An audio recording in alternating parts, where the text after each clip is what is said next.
안녕하세요. 생생매거진 오늘 황진입니다. 요즘 대구의 여러 아파트 공사 현장을 지날 때마다 지금도 미분양이 10,000가구가 넘는다는데 이 많은 집들 어떻게 할지 걱정될 때가 많죠. 정부는 부동산 시장의 여러 규제들을 풀고는 있습니다만 문 닫는 건설업체가 늘고 있어요. 지난해 12월 전국에서 400여 개 업체가 폐업했다고 합니다. 최근 대구에서는 분양보증 사고도 발생해서 또 걱정이 현실이 됐습니다. 달서구 장기동에 짓고 있는 이 아파트는 시행사와 시공사의 자금난으로 공사가 중단됐고요. 업주가 2년 가까이, 입주가 2년 가까이 지연되고 있습니다. 결국은 주택도시보증공사가 분양보증사고 처분 결정을 내리고 앞으로 남은 공사를 어떻게 할지 결정을 하게 될 텐데 중도금이 묶이고 갈 곳이 없는 예비 입주자들 정말 너무나 힘든 상황입니다. 이런 분양사고뿐 아니라 요즘 전세 사기 피해가 또 걱정인 분들 많으시죠. 오늘 내로남불에서 빌라왕 사태와 또 전세 사기 문제 한번 알아보겠습니다. KBS 대구 1라디오 생생매거진 오늘 1월 27일 금요일 순서 시작합니다.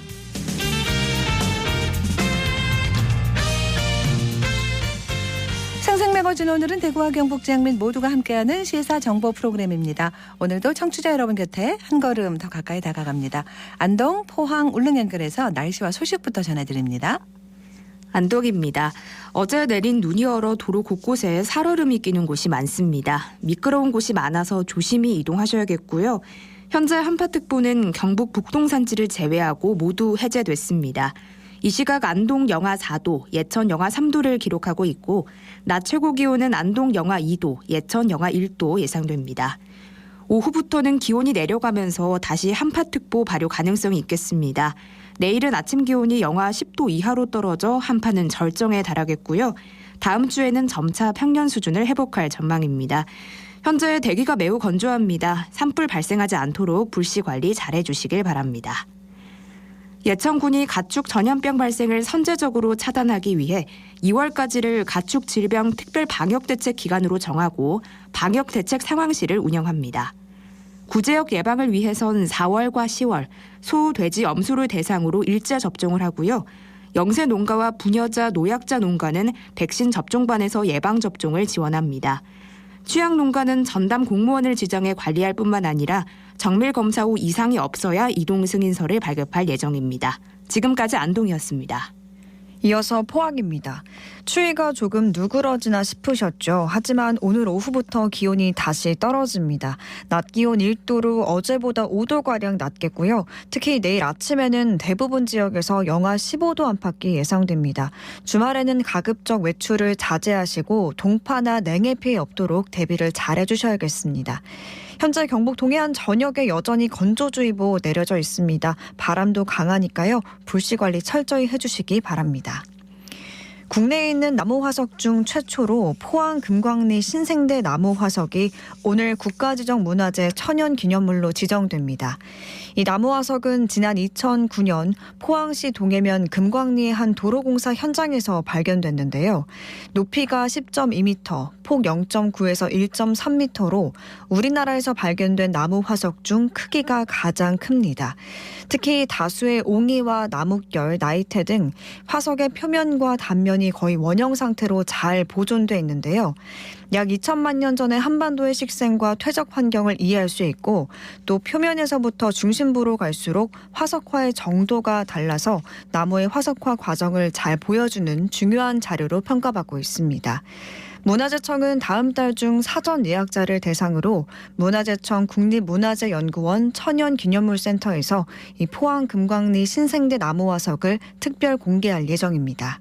지금까지 포항이었습니다. 이어서 울릉입니다. 울릉도와 독도는 대설주의보가 발효된 가운데 흐린 하늘 보이고 있습니다. 현재 기온은 어제보다 1도 높은 영하 1도, 습도는 78%입니다. 동해 중부 먼바다에는 서풍이 불면서 1.5에서 3m의 물결이 일고 있습니다. 오늘 여객선은 정상 운항합니다. 국민권익위원회가 실시한 2022년도 공공기관 종합청렴도 평가에서 울릉군이 최하 등급인 종합 5등급을 받았습니다. 국민권익위의 종합청렴도 평가는 부패방지권익위법에 따라 기관의 종합적인 청렴 수준을 평가해 기관의 반부패 노력을 촉진하고 청렴인식 문화를 확산하고자 추진되고 있는데요. 권익위는 이해관계자 설문조사 위주의 기존 청렴도 측정에 기관별 개선 노력 실적을 반영하고 부패 실태 평가를 강화한 새로운 종합청렴도 평가 체계를 수립해 지난해부터 개편 시행하고 있습니다. 종합청렴도 점수는 청렴 체감도 60%, 청렴 노력도 40%의 비중으로 가중합산하고 부패 실태는 감점하는 방식으로 산정되는데요. 울릉군은 지난해에 이어 2년 연속 전국 지자체 꼴찌의 불명예를 안았습니다. 군은 종합청렴도 상승을 위해 5급 사무관 이상 부서장에 대한 자체 청렴도 평가를 비롯해 청렴 컨설팅 등 다양한 노력을 했지만 올해도 어김없이 낙제점을 받은 만큼 대책 마련이 절실한 실정입니다. 지금까지 울릉이었습니다.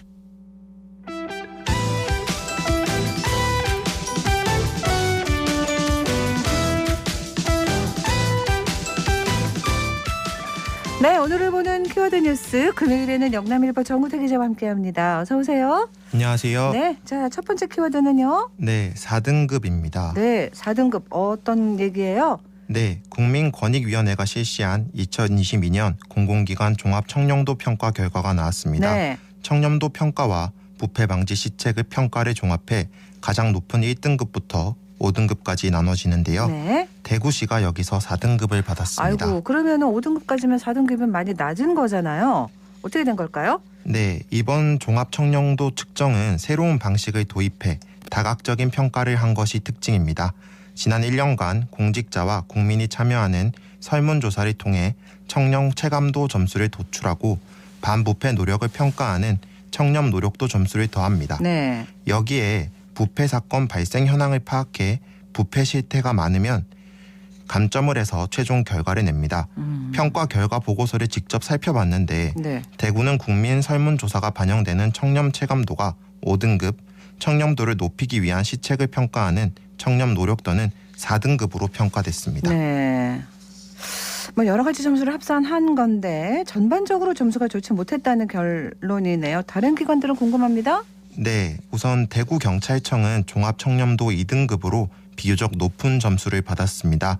전국 경찰청 가운데 1등급으로 평가된 경찰서는 단 한 곳도 없었기 때문에 사실상 가장 높은 등급을 받은 셈입니다. 네. 다만 청렴 노력도는 4등급으로 부패 방지를 위한 자체적인 노력이 필요하다는 평가입니다.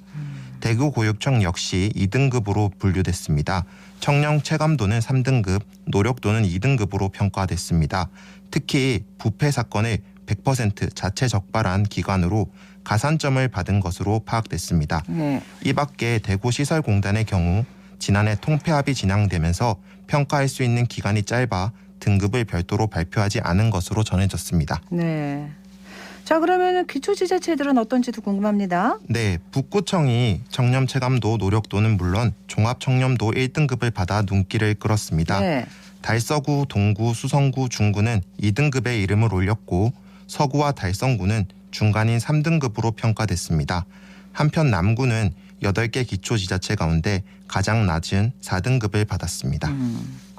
자, 그럼 경상북도는 어땠을까요? 네, 경북도는 2등급을 받았습니다. 전국 17개 광역지자체 중에선 최고 등급입니다. 네. 전년도 국민권익위 청렴도 평가와 자체 청렴도 평가 결과 대내외 환경 변화를 분석해 개선 노력을 했던 것이 주요했던 것으로 보입니다. 네. 제도화된 청렴 환경 조성과 인센티브 홍보로 청렴 문화를 확산했고 위험 요소 제거, 취약 분야 개선 등 4대 전략을 추진했습니다.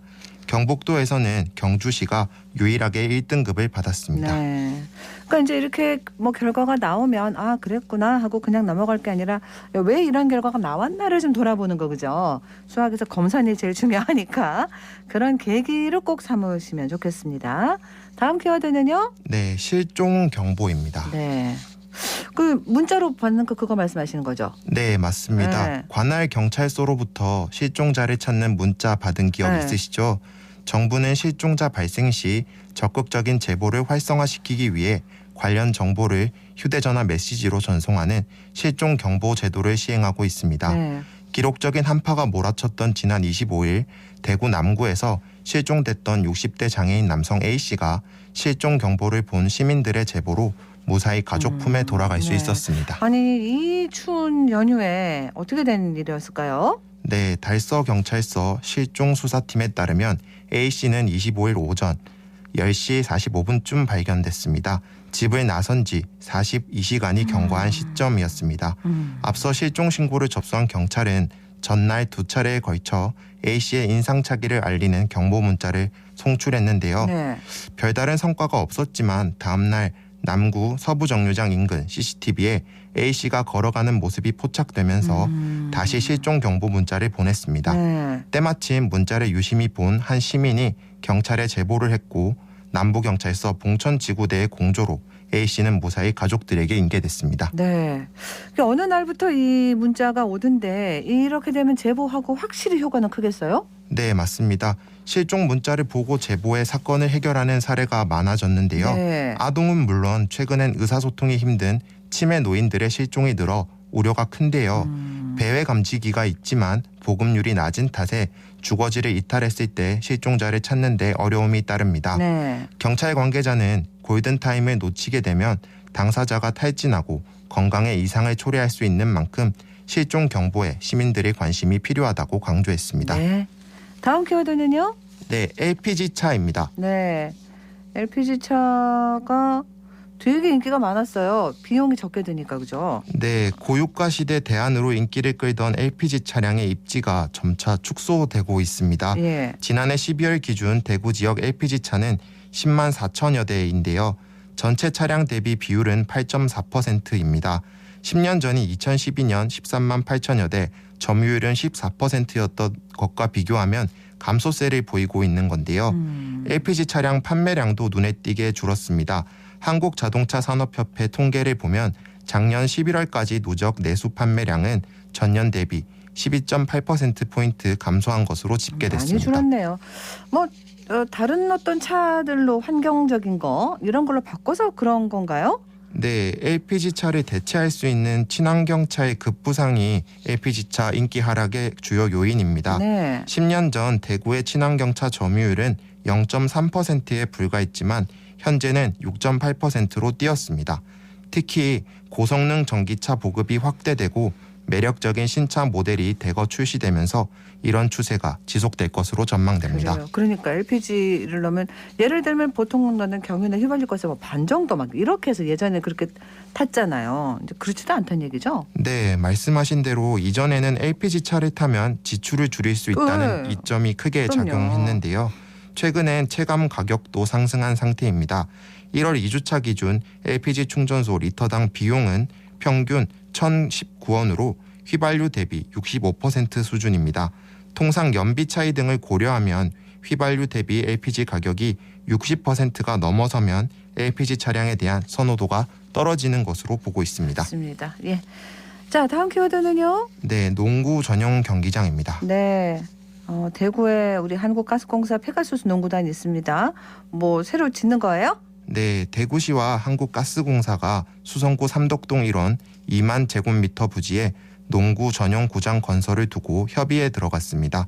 삼성 라이온즈 파크 인근인데요. 네. 대구시가 부지를 제공하고 가스공사가 농구장을 짓는 방식인 것으로 전해졌습니다. 농구단 처음에 창단할 때부터 이런 얘기는 나왔었습니다. 그죠? 네, 2021년 9월 창단 이전부터 전용 구장 건설을 두고 협의가 이뤄진 바 있는데요.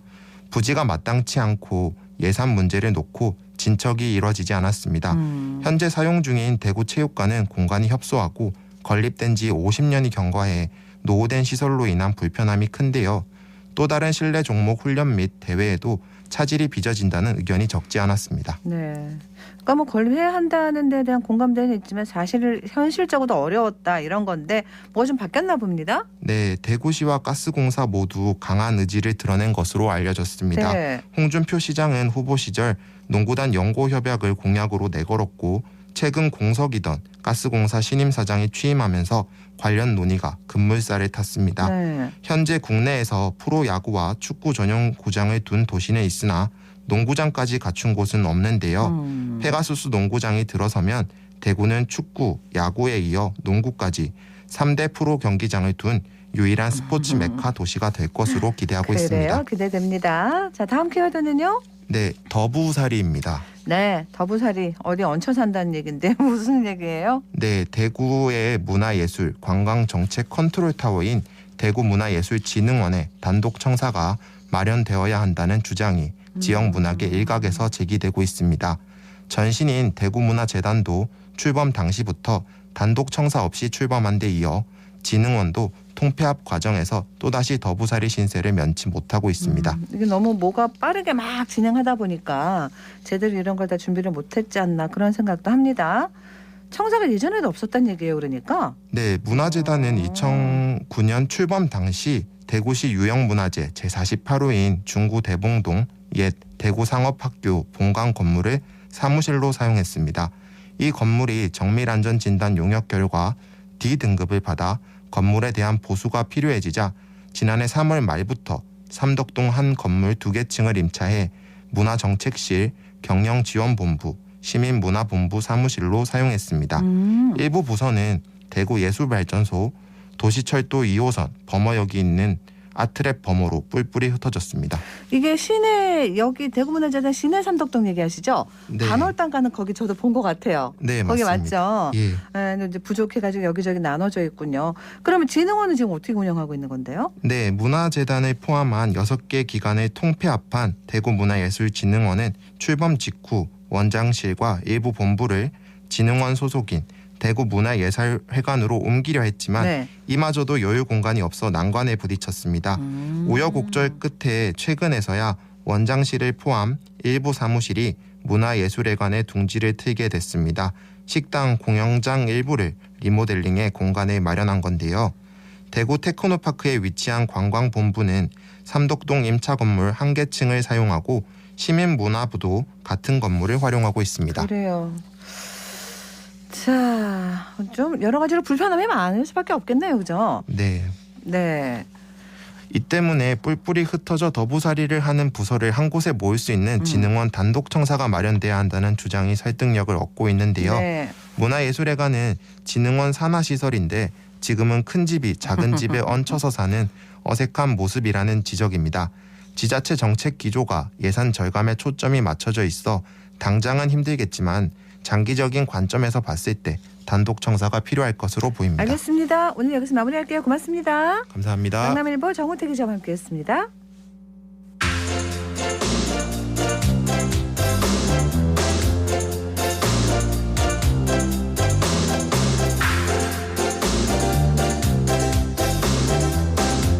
네, 자 현장 리포터 서유리 리포터 함께합니다. 어서 오세요. 네, 안녕하세요. 자, 요즘같이 매서운 날씨에 기상 정보를 알려주고 이런 곳들도 관심이 많이 갑니다. 궁금하고 국립대구 기상과학관에서 어린이들 대상으로 겨울학기 날씨 교실 이런 걸 하고 있어요? 네, 맞습니다. 이 동구에 있는 국립대구 기상과학관에서는 날씨에 재미를 더하다라는 주제로 날씨와 관련한 다양한 수업 진행하고 있습니다. 네. 일기예보는 이렇게 날씨의 종류, 또 움직이는 지구, 흔들리는 땅까지 이렇게 4가지 수업이 있는데요. 저는 그중에서 일기예보는 이렇게 수업을 들어봤습니다. 현장 소리부터 들어보시죠. 일기예보는 이렇게. 지금 이 사진에서 뭘 알려주고 있는 것 같아요? 날씨, 맞아요. 위에 보이는 그림 모양을 보고 지금 하늘의 모습이 이렇게 생겼어요 하고 알려줄 거고요. 밑에 보이는 파란색 숫자로는 오늘 나타나는 온도 중에 제일 추운 온도, 최저기온을 가르쳐 줄 거고요. 빨간색으로 적혀있는 숫자는 오늘 나타나는 온도 중에 제일 뜨거운 온도인 최고 기온을 알려주는 거예요. 근데 일기예보는 그냥 만들어지는 게 아니라 뭔가 3가지 과정, 관측, 분석, 예보라고 하는 과정을 거쳐서 만들어진대요. 구름 조금일 때는 햇님이랑 구름을 같이 그려도 되고 구름을 하나만 그려줘도 돼요. 그럼 이제 비일 때는 뭐 그리면 좋을까? 구름에다가 빗방울을 그려도 되고 우산을 그려줘도 돼요. 이거 이제 친구들이 그려줄 거고요. 수업을 아주 쏙 들어오게 재미있게 해주시는데 여러 가지가 있겠네요. 수업하는 게. 네, 그 기상 관측 도구에 대해서도 좀 배울 수가 있었는데 네. 온도계와 풍속계는 기본이고요. 홍수와 태풍 같은 자연재해를 막기 위해서 지상 관측을 보통 하잖아요. 네. 이 아파트 3층 높인 11m에 AWS라고 하는 자동 기상 관측 장비를 설치해서 전국에 약 510개 지점에서 자동으로 기상 관측을 한다는 것도 이날 수업을 통해서 알 수가 있었습니다. 네네. 또 바다 날씨 관측에 도움을 주는 등표와 부위에 대해서도 배웠는데요. 수업을 들은 어린이들과 보호자의 이야기 들어봅니다. 처음에 매표소 들어올 때 직원이 체험이 있다고 안내해 주셔가지고 신청하게 됐어요. 일기예보 관측되는 그 과정이라든지 관측하는 시설물이라든지 장비를 좀 더 알 수 있어서 아이들도 일기예보 볼 때 좀 더 잘 볼 수 있을 것 같고 일기예보 마크를 아이들이 이렇게 그리는 거를 재밌어 하더라고요. 자기 나름대로 느낌 표현해가지고 그릴 수 있어서 좋아했어요. 위에 올라가니까 그 기상캐스터 이렇게 해서 영상 찍는 그런 체험물이 있더라고요. 그런 거를 조금 더 활용해서 애들이 하면은 더 재밌어 할 것 같아요. 8살이고 이름은 가현이. 오늘 엄마하고 날씨 수업 들으러 왔어요. 색칠하는 게 좀 재밌었어요. 화요일에는 구름 조금이라고 해서 해하고 구름을 반반씩 좀 그려 넣어주고요. 수요일에는 비가 온다고 그래서 빗방울을 좀 그려줬어요. 이윤재예요. 땅이랑 바다를 알려주는 AWS예요. 오, 맞아요. 땅이랑 바다의 날씨를 알려주는 거죠. 네. 저는 8살 김다입니다. 친구 소희랑 같이 왔어요. 슈퍼커피터도 스티커 붙여봤어요. 또 날씨 수업 있으면 다른 것도 들어보고 싶어요. 재밌었겠네요. 말은 좀 부끄러워서 이렇게 해도 그죠? 네, 맞습니다. 뭐 수업 참여하는 대상에 그 제한이 있어요, 나이가? 일기예보 수업과 함께 그 날씨의 종류에 대해서 알아보는 수업 같은 경우에는 5살 이상이면 보호자와 함께 가서 참여를 할 수가 있고요. 또 오후 4시에 진행되는 수업은 지구의 자전과 공전, 지진에 대해서 배우는데 아무래도 좀 더 이해력이 있어야 되기 때문에 네. 이 수업은 10살 이상 참여가 가능하고요. 대신에 조금 더 재밌는 난이도가 높은 체험을 할 수 있습니다. 구윤정 체험교사에게 수업에 대한 이야기 들어보겠습니다.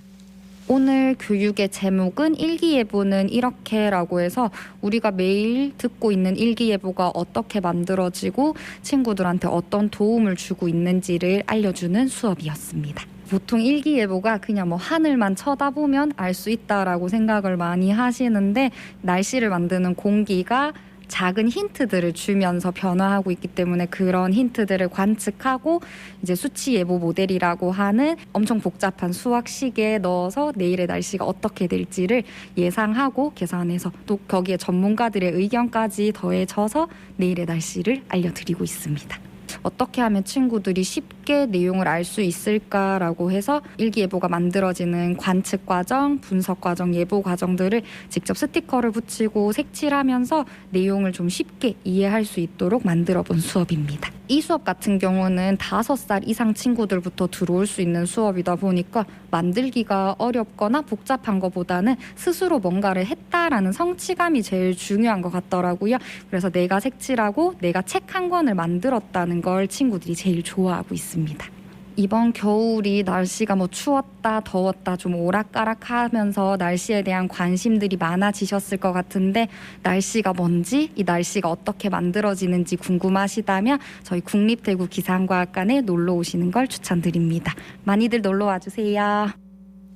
네, 바로 내일 1월 28일부터 2월 12일 사이에 있는 주말에는 날씨특공대와 기상과학 수사대라는 프로그램을 운영해서 기후변화와 일기예보에 대해서 알아보고 또 전 시간 곳곳에 숨겨져 있는 미션도 수행을 해볼 수가 있다고 합니다. 네. 추운 겨울에 국립대구 기상과학관 방문해보는 것도 좋겠습니다. 그래요. 잘 들었습니다. 네, 고맙습니다. 네, 서유리 리포터였습니다.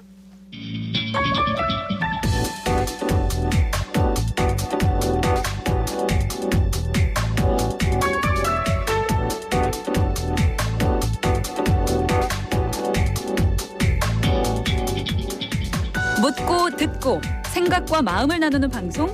지금 여러분께서는 대구 경북을 보고 듣는 생생 매거진 오늘을 함께하고 계십니다.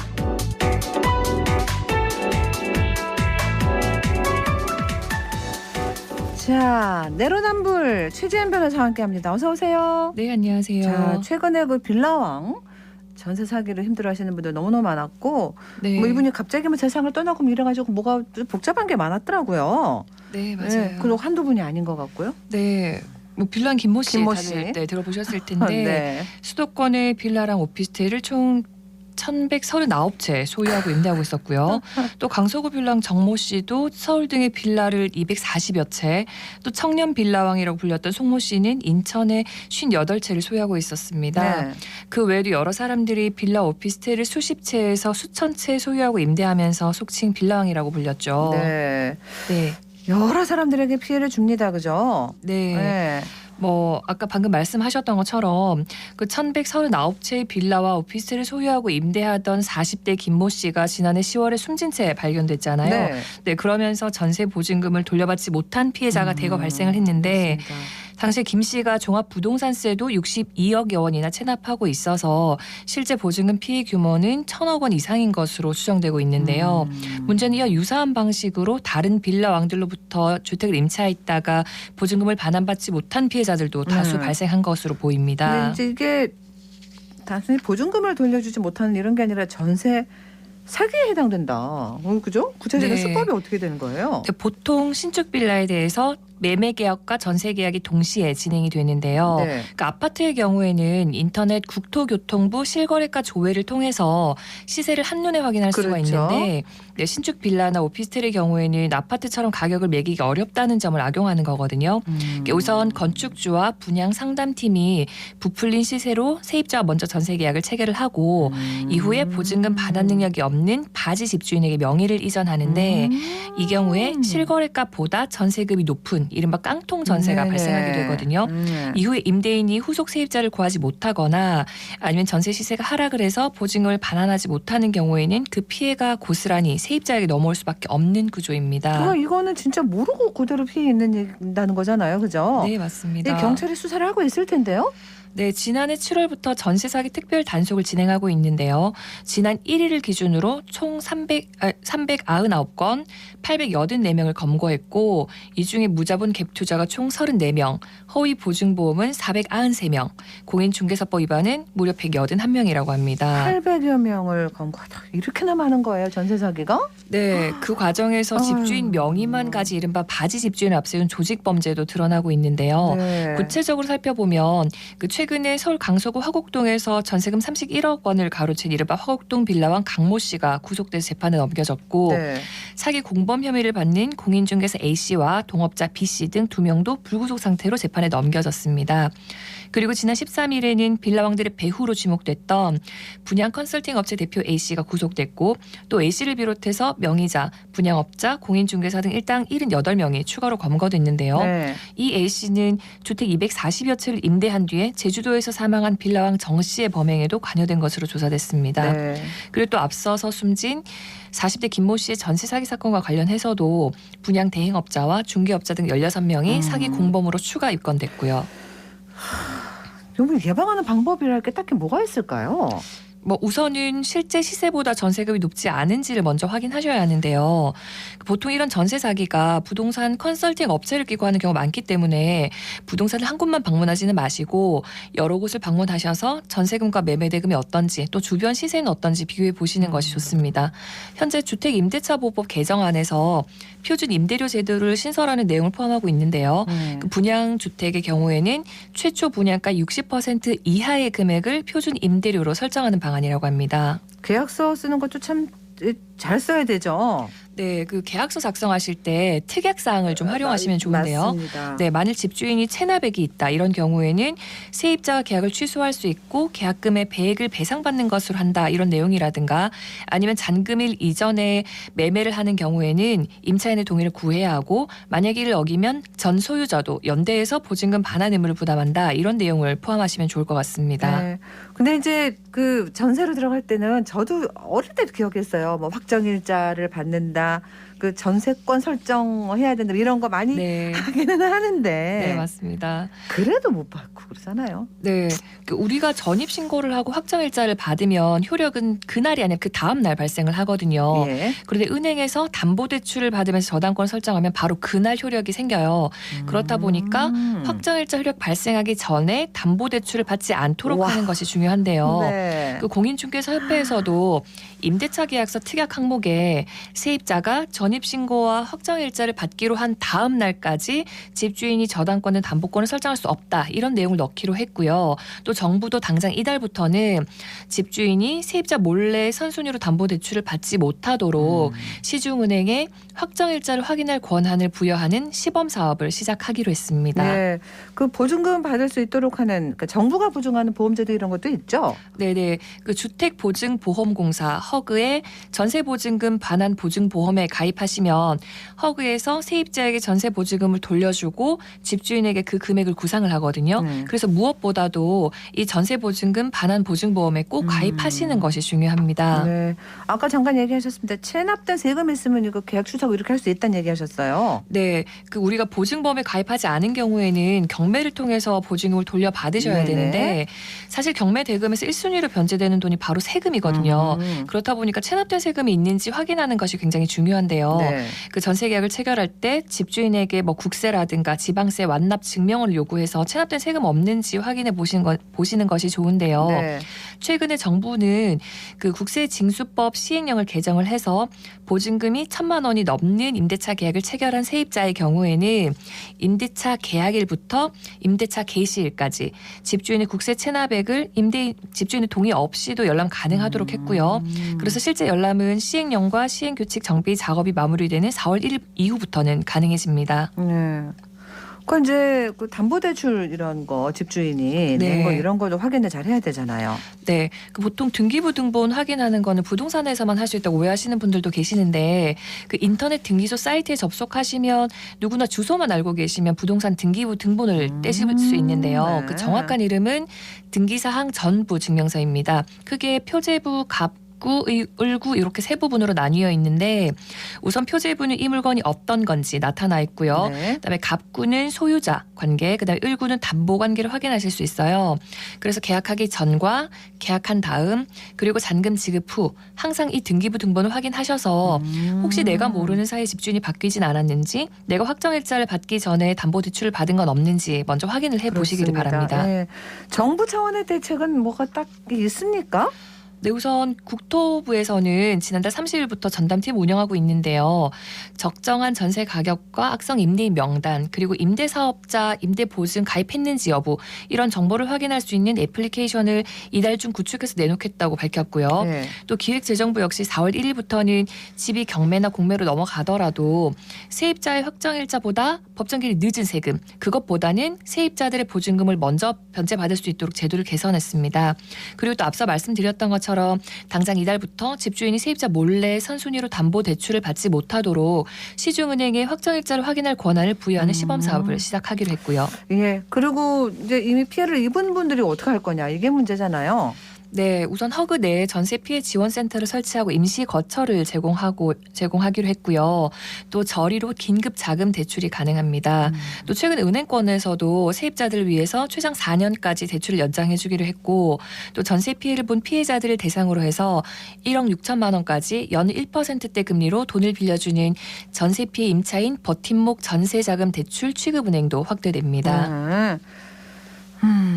참 근본적으로 이런 걸 차단할 수 있는 방법이 뭐가 있을지 뭐 법을 네. 바꾸면 될지 네, 우선 궁금하네요. 법 개정이 좀 필요할 것 같은데요. 네네. 뭐 그렇지 않아도 그 박상혁 국회의원이 지난 20일에 전세 사기를 사전 방지하기 위한 법안을 발의했는데 우선 주택임대차 보호법 일부 개정 법률안에서는 임대차 계약을 체결하려는 사람이 확정일자 부여기간 예를 들면 동사무소 이런 곳에 뭐 해당 주택의 확정일자 부여일과 차임, 보증금 등의 정보를 요청할 때 임대인 측에 정당한 사유가 없는 한 임차인의 요청을 거부할 수 없도록 하고 있습니다.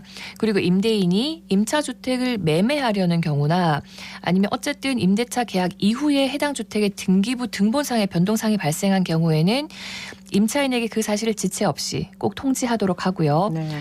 또 국세징수법과 지방세징수법은 임대차 계약을 맺고자 하는 임차인을 비롯해서 공인중개사까지 임대인의 동의가 없더라도 미납된 세금이 있으면 열람을 신청할 수 있도록 하는 내용을 포함하고 있습니다. 네. 고액의 그 세금을 체납한 사람들 뭐 예를 들면 뭐 사업 못하도록 하거나 어떤 그런 네. 여러 가지 장치들도 있어야 되겠어요. 네, 이 부분과 관련해서도 최근 개정 법률안이 있는데요. 네. 네, 발의되어 있는데요.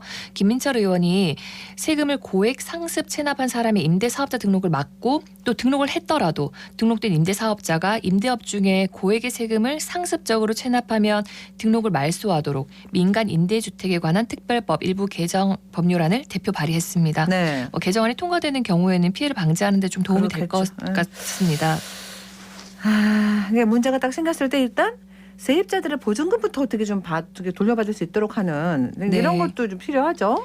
네, 관련해서 정부가 세입자가 집주인에게 사전 고지를 하지 않고도 임차권 등기를 할 수 있게 하는 내용의 주택임대차보호법 개정안을 입법 예고할 예정이라고 밝혔는데요. 네. 기존에는 사실 세입자가 주택도시보증공사 허그에 보증금 반환 청구를 하기 위해서는 임차권 등기를 먼저 해야 되고 또 이 임차권 등기를 하기 위해서는 집주인에게 사전 고지를 해야 했기 때문에 네. 최근 빌라왕 사건처럼 집주인 사망 후에 상속관계가 정리가 안 됐다 아니면 의도적으로 고지를 피하고 있다 이런 맞습니다. 경우에는 제때 임차권 등기가 어려워서 보증을 돌려받기가 어려웠거든요. 그래서 집주인이 사망을 하더라도 보증금을 빠르게 돌려받을 수 있도록 절차 간소화를 하겠다는 의도인데요.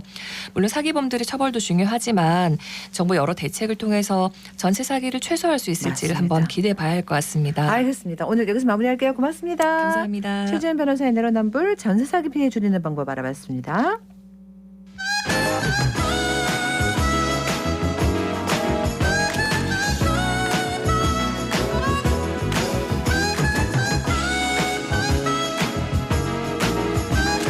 네, 11시 41분 지났습니다. 금요일엔 문화 김은수 동료 큐레이터와 함께합니다. 어서 오세요. 네, 안녕하세요. 네, 오늘 어떤 얘기 준비하셨어요? 올 한 해 미술계 얘기일까요? 네네. 오늘은 2023년에 주목할 만한 미술계 소식들이 요즘 속속 나오고 있는데요. 한 해를 전망해보고 다양한 전시 소식을 알려드릴까 합니다. 2022년의 미술 시장은 화랑이 이어졌다 이렇게 봐야 되는 거잖아요, 그죠? 네네. 근데 이제 그 작년 하반기부터는 초반부터 경제는 안 좋았습니다만, 네. 어때요? 올해까지 이어질까요? 어떻게 보십니까? 네, 올해는 아무래도 이제 하반기부터 좀 위축되기 시작했었는데, 작년 하반기. 네네네, 작년 하반기부터 조금 위축됐었거든요. 그래서 올해는 아무래도 미술 시장이 경기도 그렇고 긴 침묵에 돌입하지 않을까 예상하고 있는데요. 네. 국내뿐만 아니라 세계적 미술 시장 또한 시장이 위축되지 않을까 하고 있습니다. 네. 아트 이코노믹스에 따르면 1991년과 2009년에 세계적 불황에서 판매량은 각각 64%, 36% 감소했다고 하는데요. 2023년의 미술 시장은 이때만큼은 아니지만 2021년이나 22년과 비교해서 축소할 가능성이 높아 보입니다. 아무래도 경기가 위축되고 시장이 불안해지면 이 투자하는 분들 특히 또 이제 보수적으로 좀 바뀌게 되고 그러니까 네. 미술 시장도 그 흐름을 비켜갈 수는 없겠죠, 뭐. 네, 그렇습니다. 네. 불장이라 불렸던 2021년과 22년 미술 시장에서는 그 새로운 젊은 스타 작가들이 많이 발굴됐었습니다. 네네. 한국미술품감정연구센터가 지난해 미술 시장을 분석하고 올해를 전망한 2022 미술 시장 분석 보고서에 따르면 경매 시장에서 작품값이 가파르게 오른 작가일수록 하락폭이 컸다고 합니다. 낙찰 총액을 기준으로 보면 전통의 강자, 이우환, 박서보 등은 시장 전체와 비슷한 하락폭을 보였지만 무서운 상승세를 보여주었던 우국원, 문형태, 김선우는 2022년 낙찰 총액이 크게 하락했습니다. 이런 분위기 속에서 다른 젊은 작가들도 말 그대로 반짝하고 말았습니다. 해외도 그렇습니까? 네. 지난해 크리스티, 소더비, 필립스 등 3대 경매사의 현대미술, 동시대미술이라고 하는데요. 경매 매출은 전년 대비 15% 하락했고 1974년생 이후 젊은 작가의 작품, 초현대미술 작가들의 매출은 22.9% 하락했다고 합니다. 네. 시장이 불안할수록 투자자들은 이미 시장이나 미술 사적으로 검증이 된 작가들에게 그렇겠죠. 안전 투자를 하기 때문인 것 같습니다. 맞습니다. 예, 보수적으로 가고 있네요. 그렇기는 해도 우리 K아트에 대한 관심은 좀 변함없지 않을까, 좀 더 높아지면 좋겠다 이런 생각이 듭니다. 네, 그렇습니다. 작년에 그 프리즈 아트페어도 열리고 해서 이제 한국 K아트에 대한 관심이 높아지고 그렇죠. 있었는데요.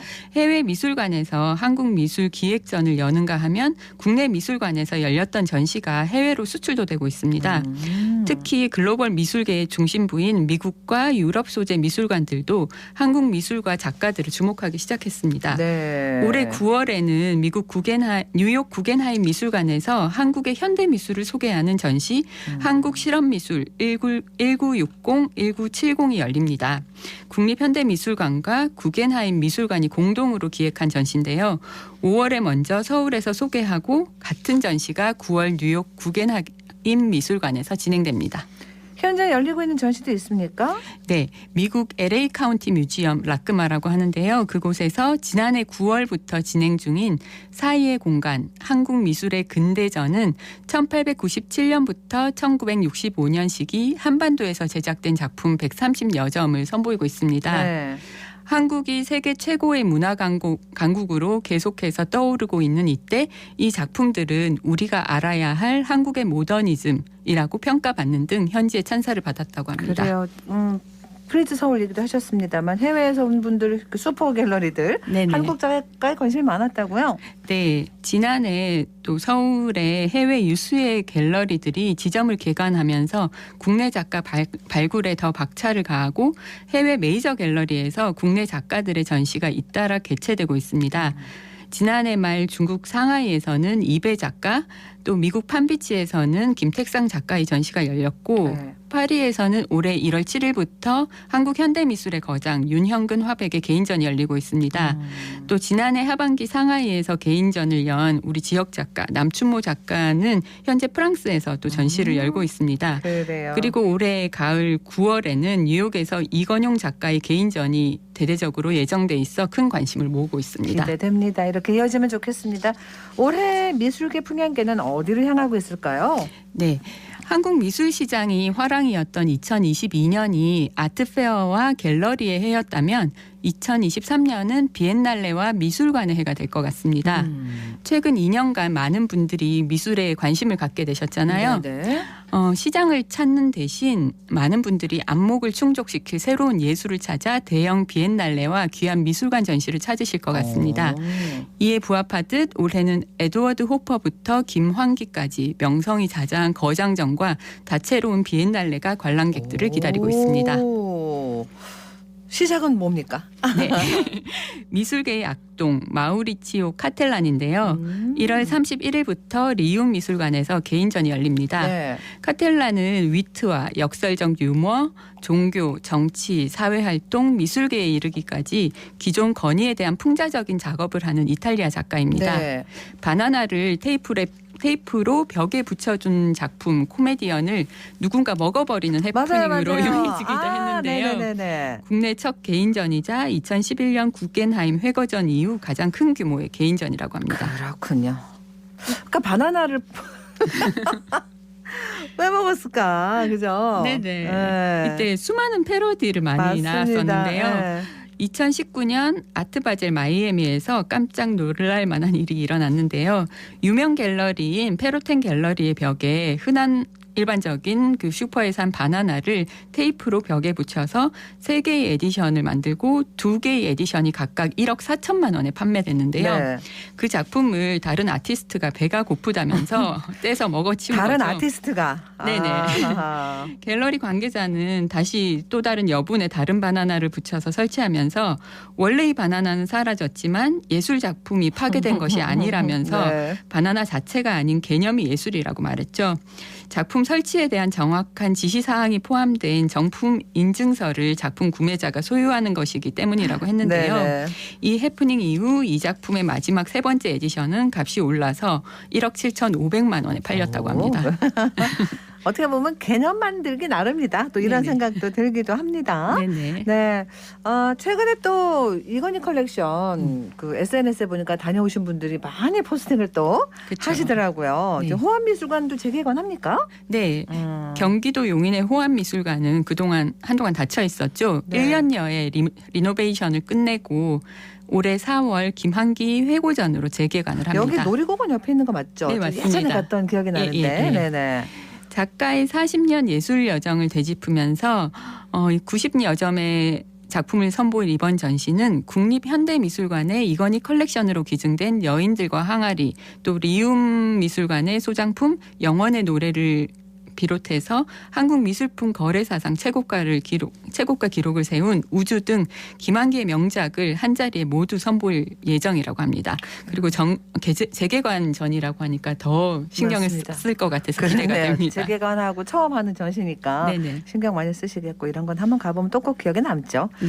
올해가 아까 미술관과 비엔날레 해가 될 거다 이렇게 얘기하셨어요. 네네. 비엔날레 하면 우리는 광주 비엔날레 떠오르거든요. 네네. 네. 올해 아시아 최고의 비엔날레로 자리 잡은 제14회 광주 비엔날레가 4월 7일부터 94일간의 대장정에 돌입합니다. 영국 런던 테이트 모던의 수석 큐레이터 이숙경 예술감독이 진두지휘하는 올해 전시의 주제는 물처럼 부드럽고 여리게입니다. 전 지구적 위기 앞에 예술이 어떤 타협과 화합의 계기를 만들지 30개국 80여 팀의 작가들과 함께 머리를 맞댄다고 합니다. 그래요. 또 9월에는 미디어 아트 중심 비엔날레인 제12회 서울 미디어시티 비엔날레가 서울 시립미술관 서소문 본관과 서울 역사박물관에서 열립니다. 네덜란드 출신 큐레이터 레이첼 레이크스가 예술감독을 맡아서 세계적 작가들의 작업이 서울의 도시적, 지리적 특성과 교차하는 방식을 새롭게 보여줄 것으로 기대를 모으고 있습니다. 네, 대구를 중심으로 지역에서 열리는 전시도 좀 소개해 주세요. 네, 대구 갤러리계의 터줏대감으로 불리는 동원화랑 앞산점에서 개묘년 새해를 맞아서 동원의 정월전을 진행하고 있습니다. 네. 신년 정월에 잔상이 남아있는 그림들을 다시 보다가 새롭게 느껴져서 전시를 하게 되셨다고 하는데요. 원래 가정집이었던 곳을 개조해서 맞아요. 만든 공간과 또 작품, 그리고 창밖의 산과 나무 풍경, 그리고 작품과 작품이 서로 하나로 어우러져서 매우 정갈한 새해 아침을 맞는 느낌이 들었습니다. 네. 또한 전시장 1층 안쪽 방에는 프랑스에서 활동하는 대구 출신의 판화 작가 정현의 전시도 함께 진행되고 있습니다. 작가는 풍경의 구성 요소를 결합하고 활자를 통해 작업 세계를 드러내는데요. 동양적인 느낌이 물씬 풍겨나는 작가의 작품은 판화 작품이지만 단 하나의 에디션만 제작해서 유일무이한 작품입니다. 네. 동원화랑 앞산점의 전시는 2월 18일까지 진행됩니다. 네. 그리고 아주 특별한 게 하나 더 있다고 들었습니다. 네. 경북대학교 미술관에서 상상을 찍는 사진작가로 불리는 스웨덴 출신의 세계적인 사진작가 에릭 요한슨의 사진전이 3월 5일까지 열립니다. 네. 비수도권 지역에서 처음으로 선보이는 전시여서 많은 분들이 관심 가질 것 같은데요. 에릭 요한슨은 풍부한 상상력을 바탕으로 위트와 재치를 더한 초현실적인 사진 작품을 선보이며 대중들에게 많은 사랑을 받고 있는데요. 네. 이번 전시에는 한층 더 몰입감 있게 감상할 수 있도록 작품을 비롯해서 다양한 소품과 스케치, 또 미디어, 작품 제작 비하인드 영상까지 마련되어 있습니다. 작가의 상상력과 디테일에 입이 떡 벌어지더라고요. 그래서 특히 어린이나 청소년에게 이 전시를 꼭 권하고 싶습니다. 작품을 보면서 무한한 상상력을 펼칠 수 있는 기회가 될 것 같아서 저도 아이와 함께 다시 한 번 더 방문할 생각입니다. 가봐야겠네요. 알겠습니다. 오늘 여기서 마무리할게요. 고맙습니다. 네, 감사합니다. 금요일의 문화 김은수 독립 큐레이터와 함께했습니다.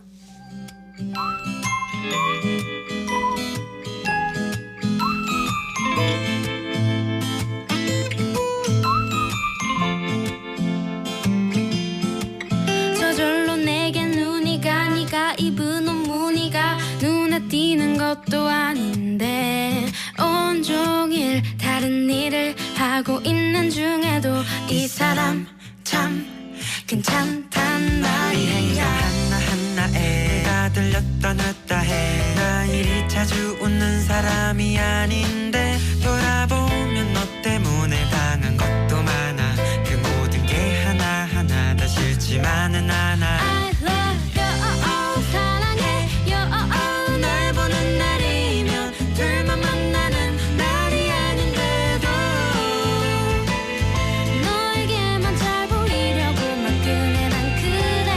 I love you, 사랑해, 널 보는 날이면 둘만 만나는 날이 아닌데도 막 설레고 그런다니깐요. 이 행동 하나하나에 다 들렸다 놨다 해. 나 이리 자주 웃는 사람이 아닌데 돌아보 너 때문에 받은 게 참 많아서 더 포기할 수 없었어요. 써요 나만 마시는 사랑이 넘쳐요. 그대 잔을 따라주고 싶은데 I'm waiting for you to say I love 사랑해요 널 보는 날이면 둘만 만나는 날이 아닌데도 네, 악뮤의 노래죠. I love you 듣고 왔습니다. 교통정보입니다. 윤가영 리포터. 네, 오늘도 대구 낮 최고 기온이 영하권에 머무르면서 추운 날씨가 계속 이어지고 있습니다. 기온이 낮아지면서 배터리 방전으로 인한 고장차 신고가 영상권일 때와 비교해 2배가량 늘었는데요. 온도가 떨어지면 전기 흐름이 원활하지 않아서 시동 능력이 떨어지게 됩니다.